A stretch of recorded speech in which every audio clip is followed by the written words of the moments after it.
Hey, Von Eric Baron Tucker, my favorite web designer. How are you? I'm doing all right. How about you?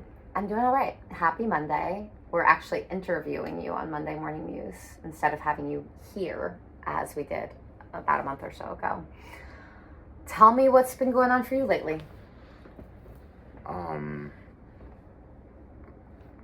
Honestly, I've just been working on a couple of side projects and getting more comfortable with getting around Boston. Mm-hmm. You and I both are living in Somerville, but know a lot of other parts of Massachusetts. And I feel like we both get the zoomies. In different forms, but yeah.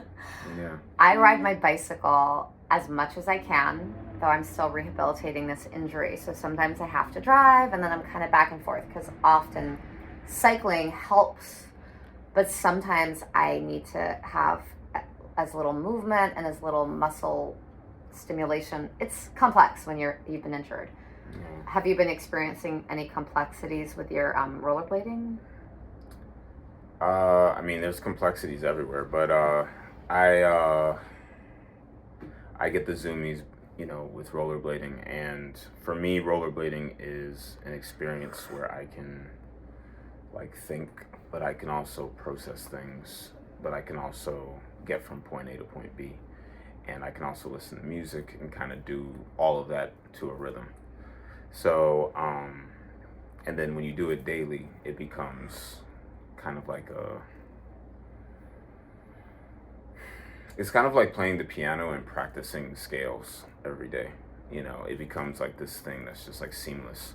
And then it can turn into a process you can use to figure things out, um, just on your commute, So it's like if I have a problem or a series of a type of problem, I can just run, this program of rollerblading from point A to point B, and then to a very specific song, and then I'll be able to get like things accomplished. I'll be able to figure it out that way. So I love that. I feel exactly the same way about riding my bicycle or about anytime that my body gets me into a flow state. It can also be a long walk, or it can be a dance class sometimes.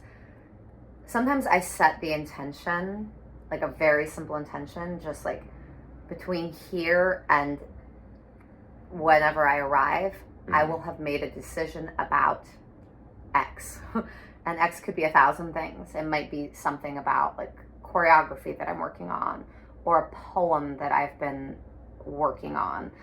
But it might also just be like, am I going to buy onions or shallots today? Like, I like to give myself the meditative space of movement and then trust that on the other side of that interval of time where I'm in motion, something will have become more clear. And I think it's the reality of the movement, but also the intention setting that allows me to accomplish things efficiently. Does that make sense? yeah, it does, and it kind of goes back to that first question you asked me of complexities. I always assume that I'm gonna fall, and because when I'm rollerblading, I'm like in my own zone, but I also have like my bag on, so it's like rollerblading when you're solo versus rollerblading when you have someone on your back, depending on the amount of weight, changes the whole experience of rollerblading. Because Yeah. downhill you have like this extra weight to kind of push you forward, but then when you're going uphill you have more weight that you gotta carry. Mm-hmm. But my type of wheels and the bearings that I have makes that all kind of easier. Mm-hmm. So with that being said, like falling, I don't know.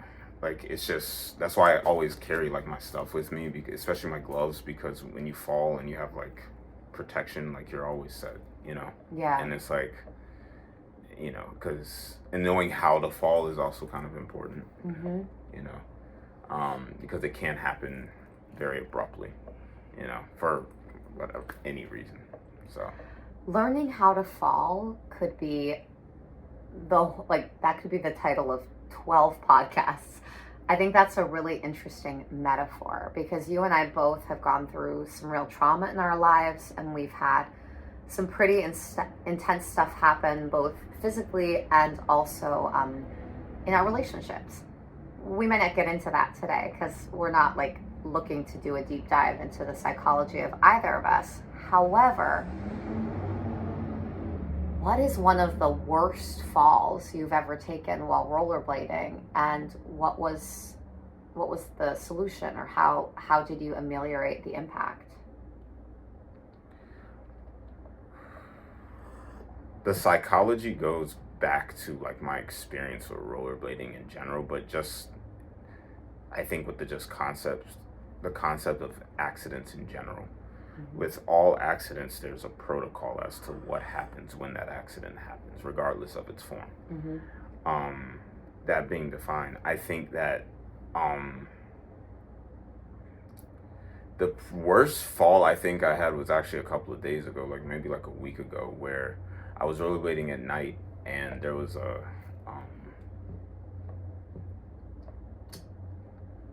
it's like a hole in the ground. There's a name for it though. But anyways, like I hit this hole in the ground and I didn't even see it. And then I ended up like, and I had my bag on with my laptop and everything in it. So I took a very hard deck. But I realized like, because I don't know, it comes from like my martial arts, I guess, but it's like knowing how to fall is so important because you can spread the impact across the body as opposed to it falling on a single point, and that matters because then you could break bones that way, and so I think that's kind of the answer. It was actually a couple of days ago. I've had some pretty nasty falls, but the thing about that one is like I just kind of didn't know. Like I'm rollerblading at night, so it's like when I fell, it's like instinct just had to kick in because I didn't know really what else to expect on the impact. There could be rocks at the bottom, there could be glass. You never really know. But that's why I also kind of wear what I wear. Mm-hmm. So it kind of like, and that's why I said it's like the intentionality of the process. Yeah. Because it's like from my bag to the clothes I wear to any type of accessories I have, they're all designed for multiple types of scenarios that I might be in. Yeah, having the right gear matters.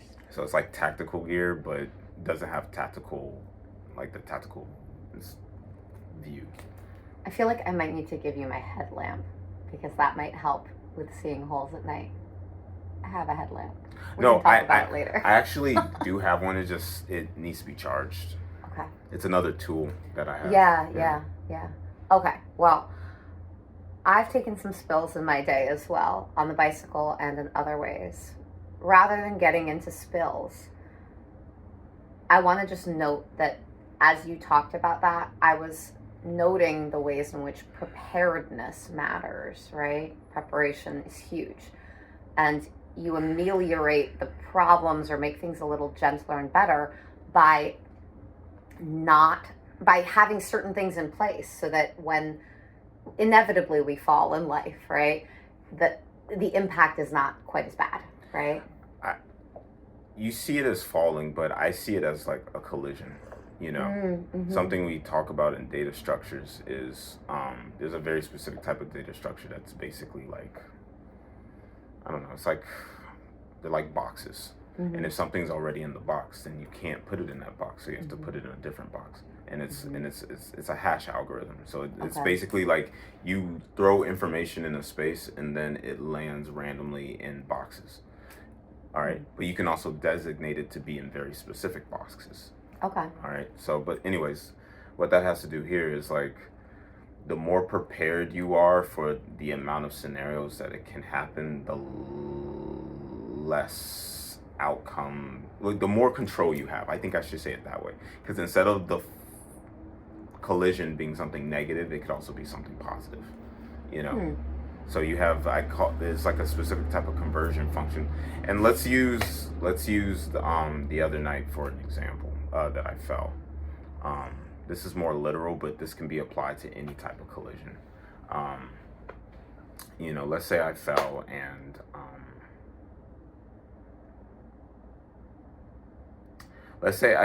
and I have a Z Fold. All right, it's a very expensive phone, and it's a phone that can get damaged easily. In fact, it's almost a miracle it didn't get damaged that night. because I fell on this side. So, and I usually keep it in this pocket. But let's say it broke, all right? That would give me an opportunity to get a Z Fold 8. You know what I'm saying? Because I have insurance on this phone. Oh, okay. So it's like, it creates an opportunity, but I feel like your average person would just be so upset if they didn't have the protection, then they would be upset. So that's why Verizon and all these companies, they offer that as a solution and for you to purchase. But that's one example of being like prepared.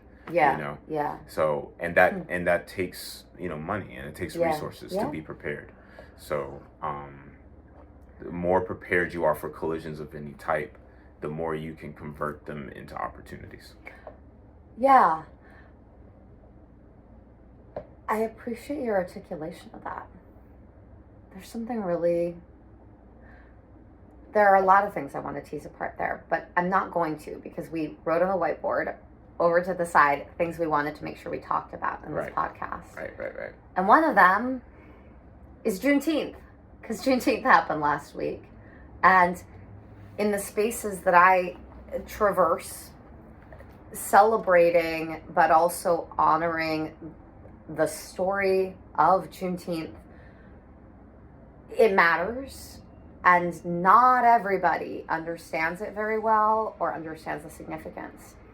What does Juneteenth mean to you? So anytime someone asks me a question, in general, I split into different perspectives.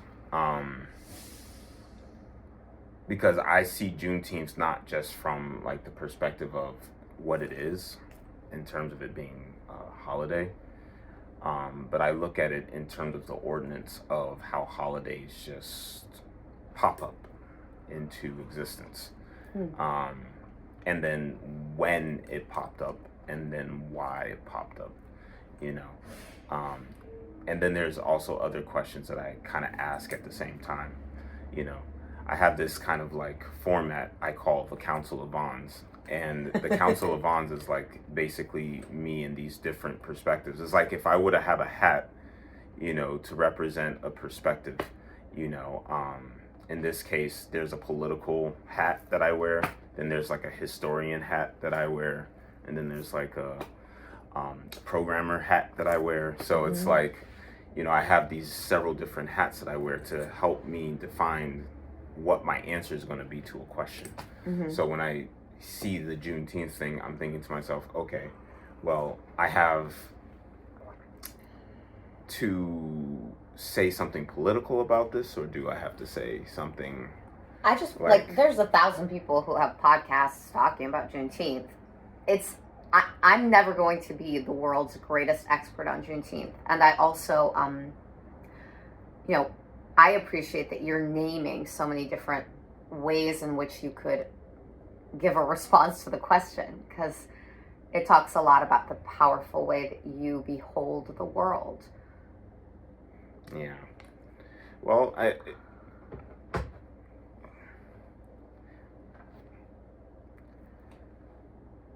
what is its purpose? And I think that's where I always kind of start from, is like Juneteenth's purpose is what? And based off of who you ask, I feel like that answer is going to be different. So it's like asking me about I try to come from a neutral, objective thing first, and then branch out into cultural aspects or class or hierarchical aspects or historical aspects of it, because that's just the kind of person I am. So it's like when someone asks me, it's like when you search something in the search bar, you type G and then all these things pop up, and then you type in God and then like all these other things pop up. So it's like, I don't know, it's difficult for me to answer it other than just like what it is, because when you see that, like you see a topic, but when I see that, I see an object, so topic it's versus object. That's interesting. And then from there it's like, because when I the first thing I think of when I see Juneteenth is something like I just see like a historical but also political nature to it, you know? Yeah. Because it's like I know Juneteenth was not always a holiday when I was Mm-hmm. growing up, so Yeah. it's like this new holiday, and I'm like, who? Like the first thing I think about is who creates holidays, Okay. See, and then why do some holidays have higher dispositions of cultural awareness than others in terms of people getting time off of work, you know? right. And does this fall into one of those, like, is this as big as July 4th? And if no, why not? And then, you know, I don't know. It's like these deeper questions. And that's why I say I look at it as an object. I don't look at it from like a, you know, because then my next question is, why isn't there a July 10th? Or, you know, or why, like, or just in general, like who, again, makes these holidays? And because I have so many questions about that caters more of my attention than Juneteenth itself. Because Yeah. to me, that's just like it's like a historical marker in terms of giving people time off of work. So Okay. that's how I see it. I see it based off of what it is and then what it does. Yeah. The stuff about it is more cultural. I'm glad that you bring that up. Like, culture is huge. As a woman who presents as white, who, according to the construct of whiteness in America, I am definitely white, blue eyes, pale skin, all of those things. I know that me doing, a big series on Juneteenth is really not appropriate. A lot of other people can speak to the history more compellingly and beautifully than I can. And at the same time, I love that this Juneteenth, you and I and one other friend who comes from Haiti originally, we were all cleaning out my U-Haul storage space. There was a little bit of an energy of liberation from my U-Haul payment every month. But it was also kind of a sweet, weird evening where it rained, but there was a rainbow, and we got pizza, and we were up much later than I usually am. But it ended up being really a memorable night. And I'm grateful that I can remember now that the Juneteenth of 2026 was spent with friends doing work together, and that hopefully we'll have that to remember in years to come. What, at the same time, like, I recognize that to me, the way I make meaning is by stories and adventure. Like, I love having a great story out of any situation. How do you make meaning?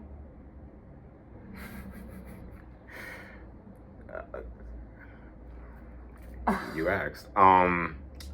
I basically have a system where I'm trying to feel like the best way to describe it. It's like a codex, and the codex has different symbols on it, and the different symbols represent different aspects of reality. So one first is the fact that it's a reality. Then the next one is like the time reality. So it's about the what century we're in, what decade we're in, and then what day of the week, which quarter. All that time related information is there. And then there's the perspectives. When I'm inside of a moment, everyone is in that moment, so they're enjoying it. But I like zooming out from the moment and looking at everyone enjoying the moment. And from there, I put markers kind of everywhere. Okay, like that tree is a nice tree, for example. So that tree would be a main marker. That person over there looks like Waldo or something. That's a marker. And so I spatially create a coordinate system, and then I lock people to that coordinate system based off of their point of origin. And then once the night kind of starts, or whatever, I look at what people do, and that might sound weird, but it's like I'm not like actively doing it. It's just like I'm still in the moment. So I said I zoom out before, then I go back into the moment, and then I do what I normally do. It's just like I have like markers everywhere as to what people are kind of doing, so I kind of see it in my peripheral vision, and then I just kind of know what's going on, you know, as opposed to being in a space where anything can happen, you know. I don't I'm that kind of person where I try to live as if something dramatic is going to happen, even if it never happens. So, you know, guns and people going into places, shooting up places, or just angrier people in general have been a more normal thing. So it's like you never know when that's going to happen. So, for example, I've worked security a lot. So I have this natural thing of just knowing where all the interior entrances are, where the exterior entrances are, or the exits, and then like just knowing how the place works, where the staircases are, what's available in terms of like if people were needed to get out in an orderly fashion, how to best do it, and you know, just emergency protocols, you know, because that's like embedded into me, not just from a security, like working regular security, but also working like programming security. So that has taught me even more. So it's like, you know, that's just things that I naturally do. So when I'm in the moment, I'm like basically just tracking everything that's going on. And then so that's the perspective aspect, because it's like then the next is like interactions in terms of sociability and people, like who is more friendly, who isn't, and who just wants to, you know, who's at that event to just get business done, who's organizing the event, how did they do, you know, did they get the turnout that they want, any type of marketers or people that want to advertise there, are they getting what they want, you know. It's about everyone's purpose there is, you know, they're making the most out of the moment. And if not, how can I add to that, you know, because everyone's there for a reason, and everyone is using their time to be there, and time is very limited. So if they're there for a very specific reason, and I would just like to hope that everyone gets the most out of that moment. Wow. There were so many beautiful threads in like the tapestry of what you just said. So this codex system that I have is about aligning basically these realities in a way where I can memorize them by index. And so when I have that code in a perfect, when the moment is done, there's basically this layout of the codex. I take that codex and I basically wrap it digitally, and then I place it in a place where I can look at it later. And I'm like, oh yeah. So, and then what's cool about that is if I can go to that moment and I'll be like, was there anything funny inside of this? Or was there anything useful inside of this memory? Or what was the highlight of this memory? What was the negative part of this memory? Was there anything important?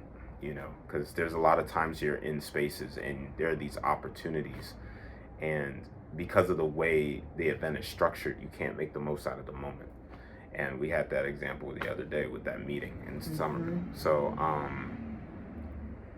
you know, and that because everyone's time is so precious, I feel like it's just waste that can be improved on of the moment, you know, and so anyways, that's the way I materialize the memory in terms of it being something I can digitally interact with in my brain. Because I have made a digital format of this, but I started it in my head. So it's like, because there's so much going on outside, because I didn't even get to really finish that kind of like address system with the codex. But like there are other things like, where are the hazards in that space? And, you know, if there's a spill, what to do, you know, and it's just things like that, you know. Then there's sensitivity markers, there's people's boundaries, there's, you know, personality traits, there's if there's food there, you know, like. Can I pause you? Yeah. I want to name So I want to name a couple things. Yeah. What I like about talking to you and the way your mind works, Von Erich, is that you have such a keen mind and such stellar capacity to articulate many things. I feel like you're a person who can keep up with me in terms of talking, and then you start saying things that I'm like, I feel like your mind is like a jewel that just has so many different cut angles, and it refracts the light in ways that delight me. And I want to name a couple of things that I'm noticing from like my perspective of somebody who has been trained in the therapy world. Um, I'm curious as we talk about the ways in which awareness and artistry overlap with what would be clinically described as hypervigilance. So, hypervigilance, have you heard this word? I mean, I call it hyper awareness. Hyper awareness. Okay. It's a state. Yeah. What I love is that, like, you and I both have worked in a lot of spiritual spaces. Like, by worked, I mean we've been employed in spiritual spaces, but also we've done spiritual practices. For both of us, moving meditation, zooming via rollerblades or bicycle, is something that brings us more into full alignment with ourselves. We both have these like protector energies where we are hyper vigilant to perimeter spaces, how to get people safely from one place to another, and what would we do if things went south really quickly. That capacity to prepare for an impact, prepare for some kind of danger or harm. Now, because we're not getting into our particular traumas for the sake of this episode, I guess my question is, and this is something that might be a conversation to have with Lance, a friend who's a psychologist who he and I have been working on prepping for doing a podcast episode together. We might want to ask him his perspective as a psychologist as opposed to like a licensed clinical social worker like myself. And you have so many of the traits of somebody who is a therapeutic presence. You don't necessarily need to become anyone who's versed in that field, because you already are bringing this protector, beautiful energy into the spaces where you go. But I wonder about the ways in which our formation processes, the ways in which we are formed, how they prep us to be both of service, but also how sometimes they may prep us to be, I don't know, overly compassionate to some of the people who might harm us. I don't know. Do you think that's a thing?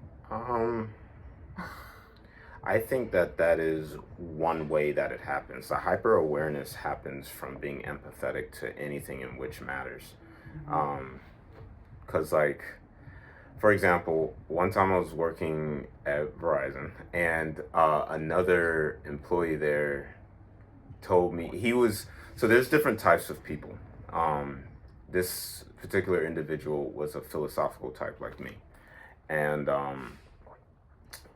so he accesses the hyperspace when he's working because he works as a manager. So he's like hyper vigilant of the way the room, the store is, like in terms of its cleanliness.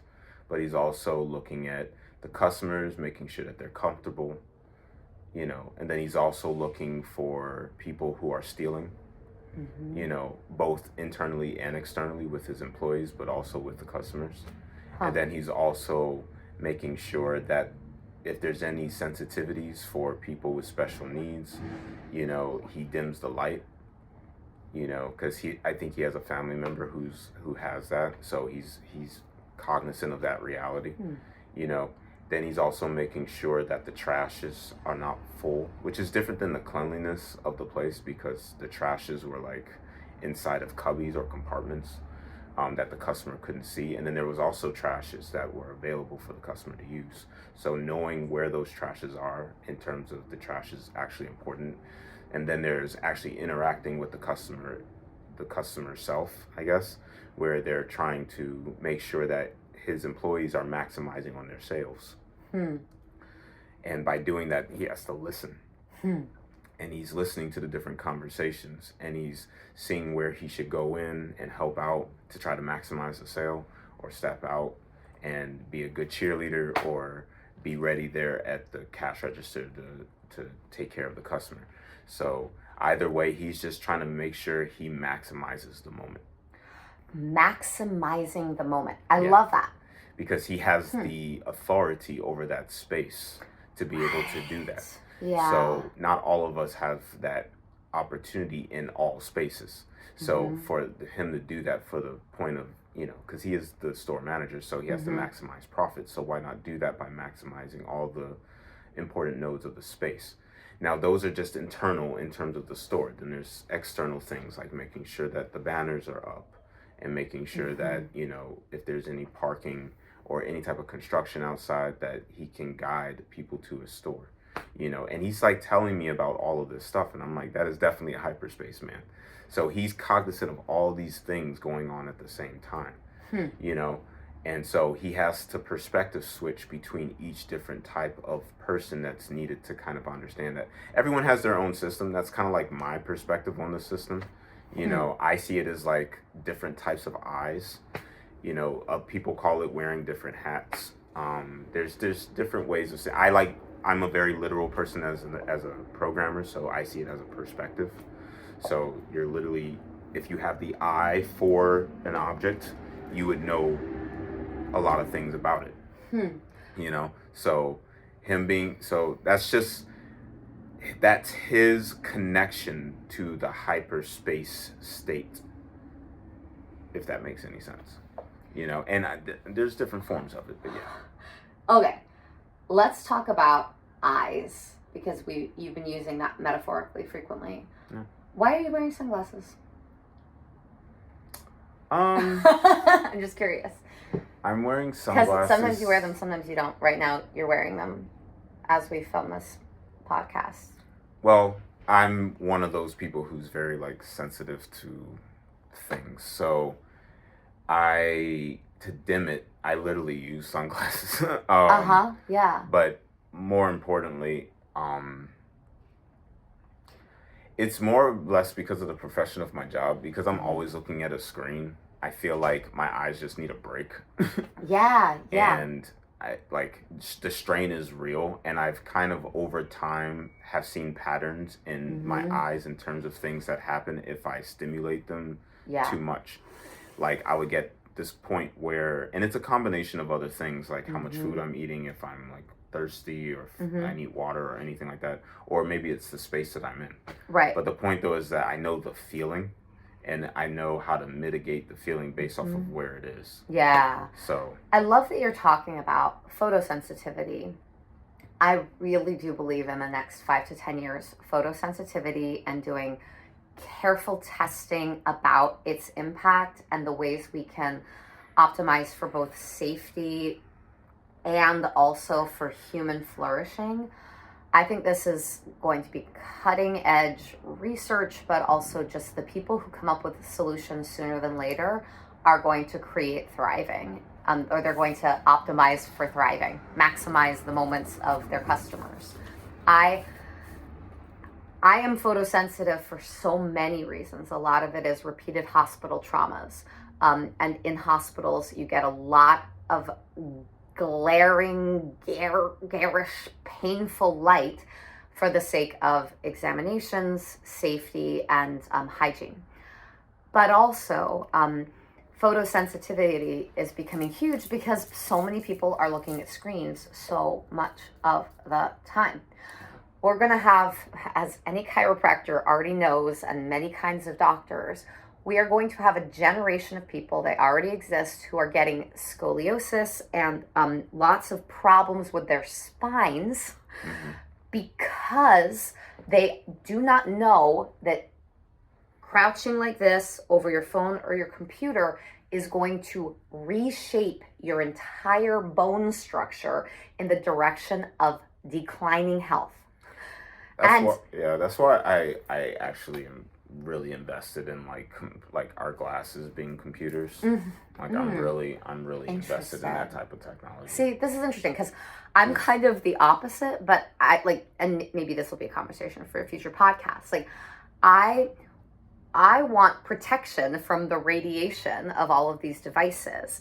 When you and I are filming together, I would always rather film in person with a person than on the computer. I myself have learned so much from podcasts, and also there's been so much delight in watching videos and listening to things over the years. And I will have no problem if and when there comes a time when all the devices suddenly explode. We don't want them to do that, technically, because they probably, just take up a lot of landfill space. But like, if all of these were gone, like sitting around a campfire, making music with guitars and shakers and just talking story, like just sharing with other humans and making food together around a campfire stove, like that sounds a little bit like heaven to me. And I know that that's not the world I'm living in right now. So I'm always trying to figure out, how do I cultivate like the real sense of community with people in embodied space, and also be of service using the various forms of tools and technologies. It's all about, for both of us, maximizing the moment. And I like that you bring in the love and energy of the tech piece while also being such a real human who's like in your body rollerblading. And I don't know, you are kind of like the flip side of an energetic, and I love the way in which you present, because it gives me hope, honestly, in a lot of ways. Well, I don't know. I don't want to go too deep in that, I guess. But the point, though, I think to say it in a very summarized form is, anyone who takes programming seriously will start seeing that, like, at the end of the day, anyone who programs in general is going to realize that you run into issues, errors, bugs because of yourself. Like, you create code, you write logic, and then it's your own logic that creates bugs. From there, it's you get into this process of checking and there's levels to this. At first, any new programmer, they just look at the console and they see the error there, like in red, like, or some yellow type ones. But the point, though, is that over time you start paying attention to the types of errors that you create, and then that would probably be like a level 2 where you can like categorize your errors. Like, you actually know the type of error, and then you can the moment you see it, you automatically know. Versus a newbie, they'll be like, okay, a syntax error. What does that mean? Oh, man. Oh, syntax, right. I made a grammatical, or I typed J twice or something like that, But you can see syntax and you automatically know what it is, But the point is that eventually you have a whole program that does this for you, and because and that's built into the program, if that makes any sense. But anyways, bringing that back, because this is supposed to be a summary. If you take that same type of thinking and apply it to everything you do in life, you'll realize that habits, routines, they're programs. And the more you make them for their purpose, as well as for the purposes of others, the more you can benefit from it. And not just you, but everyone else, And, I have several different, ethical dispositions around money making. But the point here is that I see this type of thinking as manifested logic. All right. You manifest that logic into reality, and then you use that logic to create something. All right. That's one of our main, if not core powers as humans. All right. And the more you have to work with in that middle zone, the better the outcome you can have for yourself and as well for others. And you could spread that out to your community, to nature to the earth, Mm-hmm. humanity in general, if you really wanted to scope out that far. Hmm. But the amount that you have to actually be able to do that matters. So the amount of time and all that comes from empathy. Really. So That's the power of it. That's really the deep rooted power of empathy. deep rooted power of empathy. Thank you for naming that, because you and I are both highly empathic, and both of us have experienced our empathy as our power, while also sometimes experiencing the shadow side of it. Yeah, I was about to comment on that. I wouldn't say I'm a fully empathetic person. I would say that I make the cognitive choice to be as empathetic as humanly possible. Wow. I don't because I can also choose to not be empathetic towards something, and I've learned to do that over time with people who waste my time. So over time you realize that this person is not worth your time, so you have to kind of put up some boundaries. Right. Because they're wasting it, and that's a huge problem if there's also like baggage that person is putting onto you. So so you got to put up, I call it a Borg, but it's a program that in my brain where it's like you defend against things that are not good for you, and that's literally like your barrier, and it's like, and when it comes to empathy, you have to be very selective in, like, I like to see it as like a grab function, but also kind of like a protection function, and you can mold it to however you want. If someone is like trying to get something from you, they're going to show signs in their body language and what they say to you. There's different ways people communicate, and if you're privy to all those different types of communication, then you can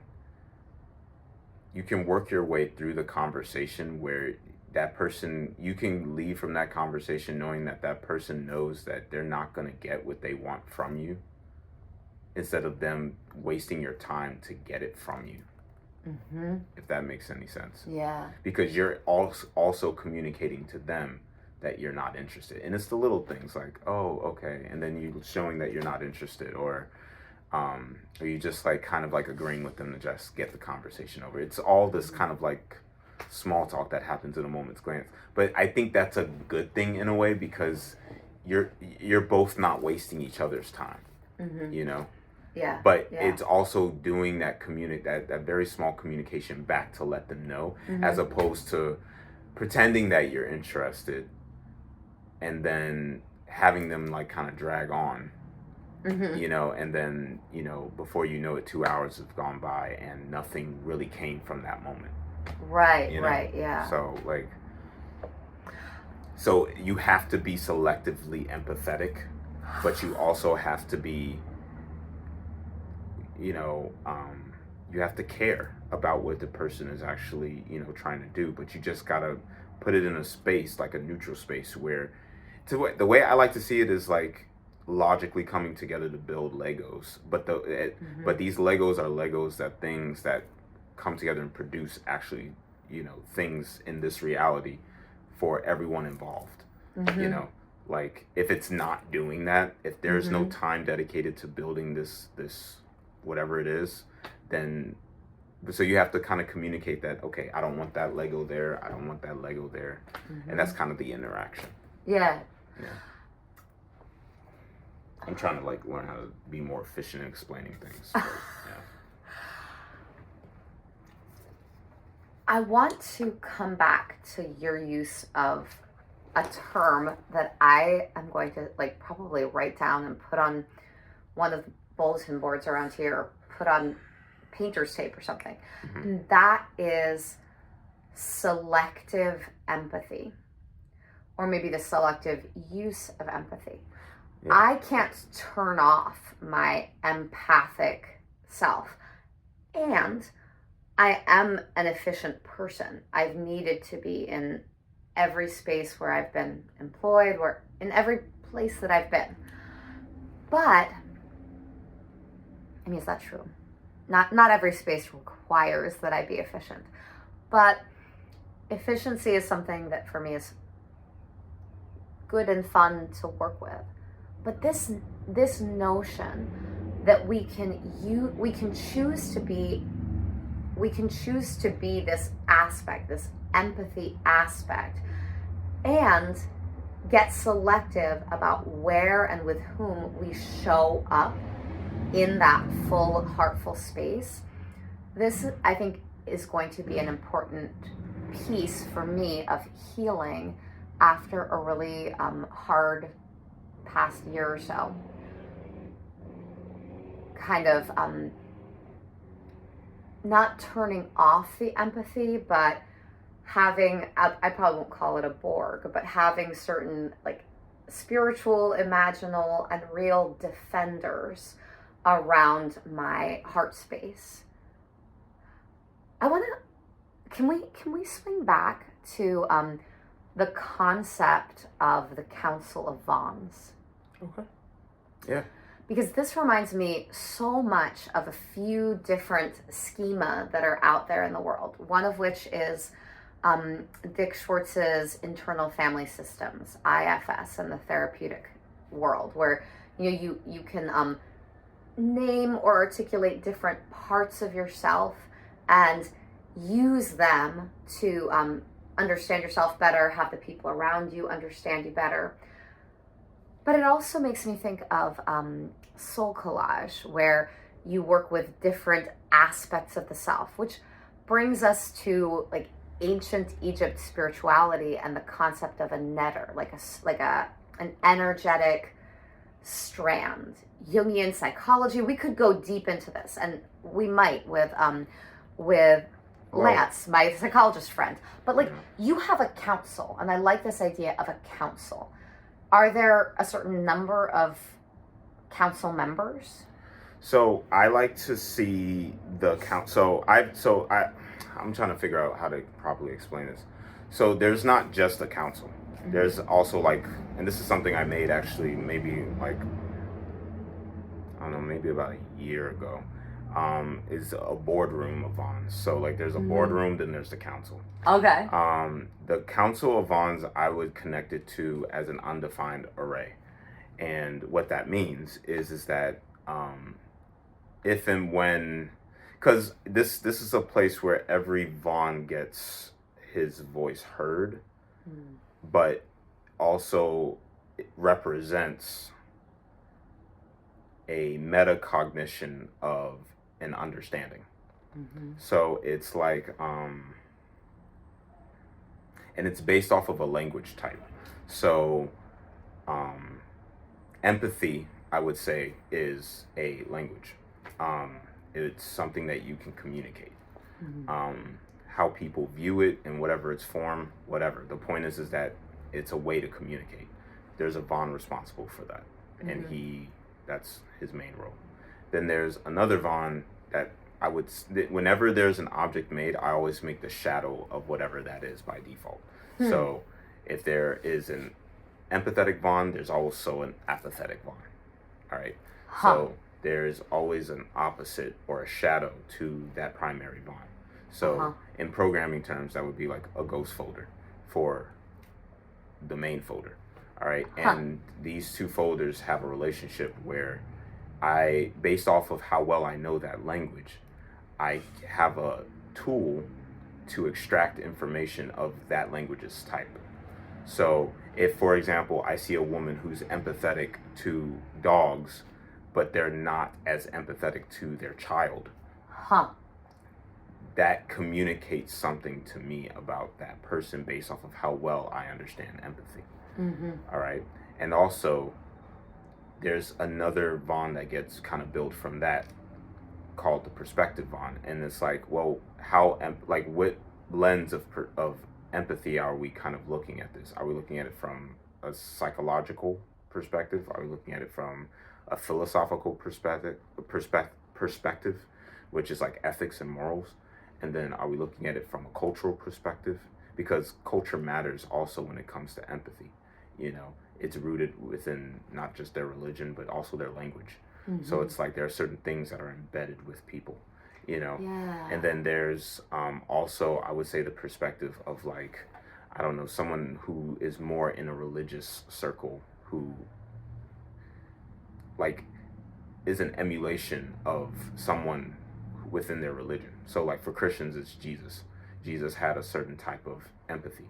So that gets kind of hierarchically generational treed within all the different types of Christians. Mm-hmm. You know? Yeah. So because they're supposed to emulate, Jesus, So, and every religion has their form of that. So it's like, that's a religious perspective. So we have empathy as a bond primarily. Then there's another opposite opposing side to it. Then there's different perspectives.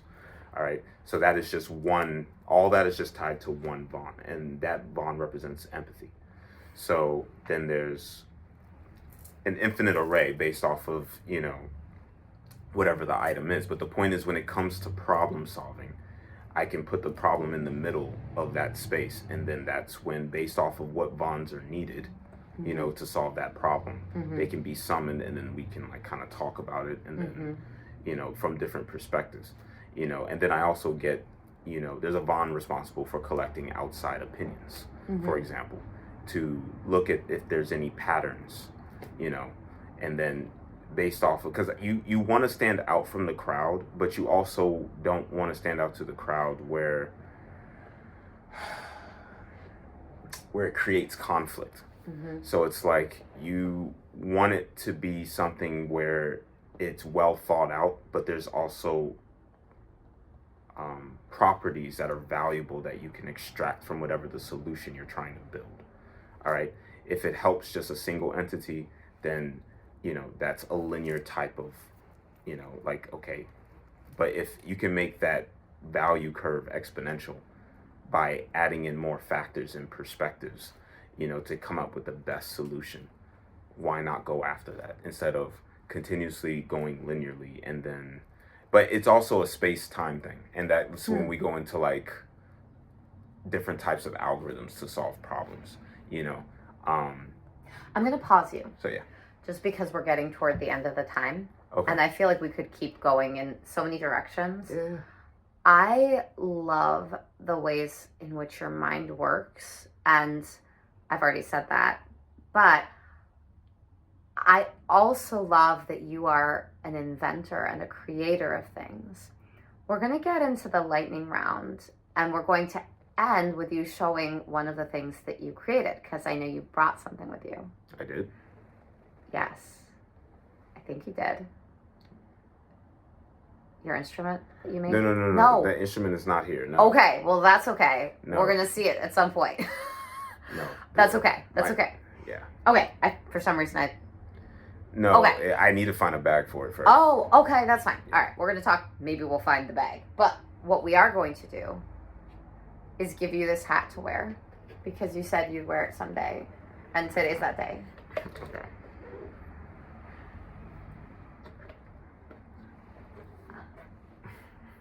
Yes, it's a Jurassic Park hard helmet and hard hat. I don't know. I just could not resist buying it inexpensively at a Halloween store.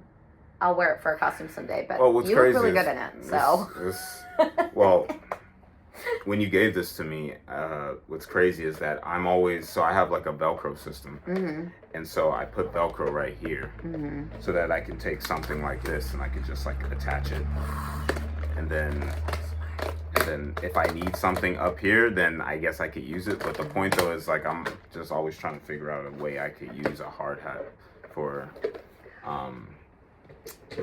some sort of interface. I love it. Well, I have turned my hat around largely to sport my Art Stays Here button that I got at the meeting that we went to the other night together about arts in Somerville, where we're both currently living. Now, we're getting into the lightning round, but I do believe that art being a vital part of any community is part of what makes people happy. And you and I are both pretty artful and designer types. I love what you did with the hard hat. I haven't even seen that. And We're going to get into the lightning round now. Okay. One thing you wish people would stop saying.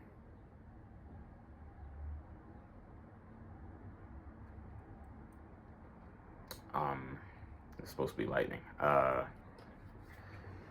don't know. That's okay. We can come back to it if something comes to your mind. Okay. One thing you wish more people would automate. Oh, everything. Everything. You want The- everything automated. Well, if everything is automated, the way I see it is that you have more time to yourself. Okay. And the more time you have to yourself means the more opportunities you can have to enjoy life.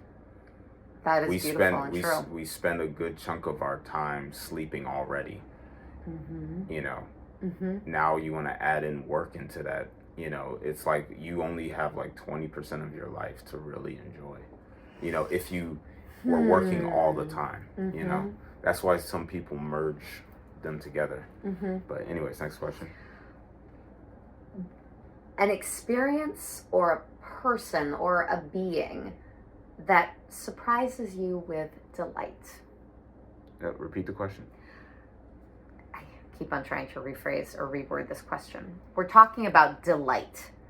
What is something that you count on, or who is someone that you count on to bring delight into your life? This might sound like really selfish, but like I guess myself. Like I feel like I will always, because I make my own music, I can categorize things off of my own type of music, if that makes sense. So it's like my music is very visual. So it's like, I don't know how to explain it, but it's like I have created ways so that if I'm feeling sad, how I can literally turn my sadness into like a sunny day. If it was raining, how to make it into a sunny day. But I don't really associate rain with sadness. So it's like, yeah, because you can be happy in the rain as well. So it's like, I don't know. I love that we're talking about this, and I would love to go on and on about it, because I'll just note, for me, it's a musical thing, and like I make my own weather, and part of it is the music within me. So this, again, we could get further into this, but I love the way you articulated that. Yeah. If you were a song, what song would you be? It can't be any of my songs that I've made. No, it can. It can. No, it really can't. Okay. Because I feel like because my music is so different, you really have no real reference for it. So I feel like the closest thing needs to be a song that's probably not mine. Okay. Just so that you can at least get an idea. But instead of it being a single song, I'm gonna make it be like a vibe or a genre. Okay. Vibe or genre. So I would say the 2000s jungle era of D&B music, which is drum and bass music. Oh wow. Okay. So it's like like, and then it's just like soft pads on it. So if there's any type of vocals or anything like that, you can kind of switch between a 4/4/4/4 time, and then you can also go back, cut it back into like half time. Okay. So it's like, and that's the cool thing about it, because it's really fast music, but it's also really chill music. Yeah. Okay. So at some point, yeah, we're making music together. We already talked about that. It's not happening today, but this is coming down the road. Yeah. Even if I have to show up at your church where you help with the music, I would walk into a church again for you, Father Barrett Tucker, my friends. Okay, what is your favorite poem?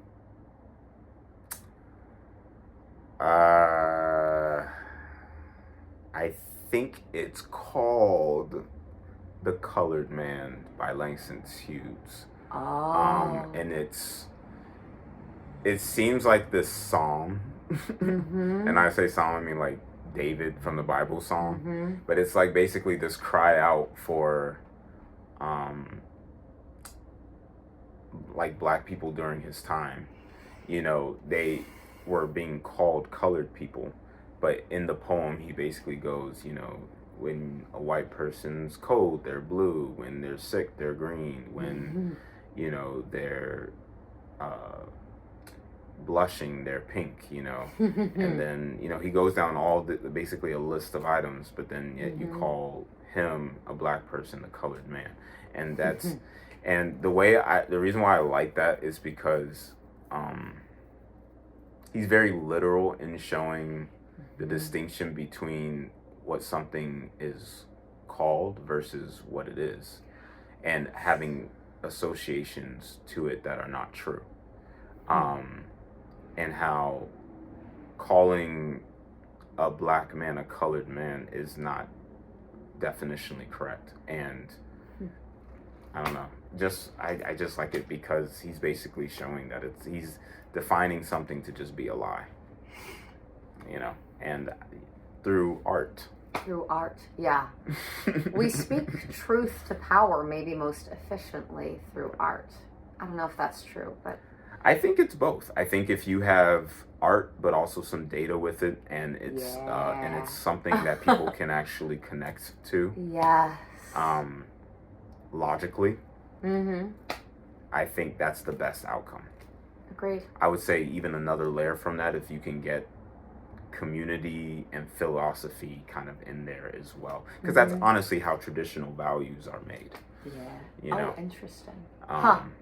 They're done sequentially over time, and then over time the truth of it emerges, and then that truth is communicated and expected to just kind of be followed culturally, and then it's just kind of understood, Wow, okay.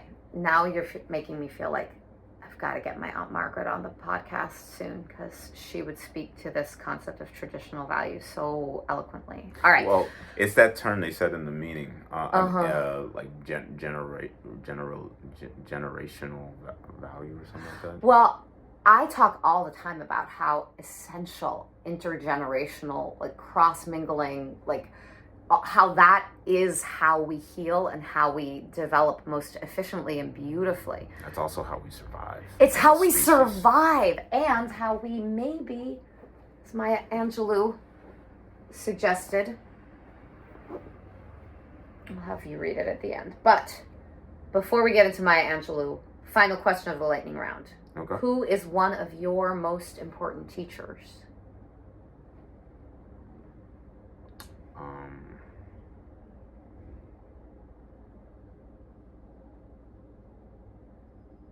That's a hard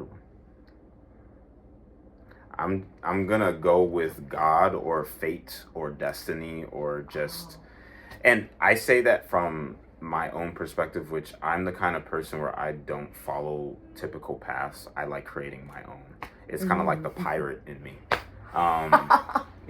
where I'm going against like social norms. I'm having an adventure, but I'm also not against wisdom and, just because you choose a different path in life than where everyone else is doing, doesn't mean you're not living a good life, like people have to realize that this is a society, and a society is just, it's just a society. There are things outside of a society, Yeah. So, in life, there are things outside of a society. So people who are fixated on the realities of society, I'm not mad at them. It's just, do you, and like, because I when you travel, you learn that there are just things outside of society, and I'm not talking about going from one society to another society.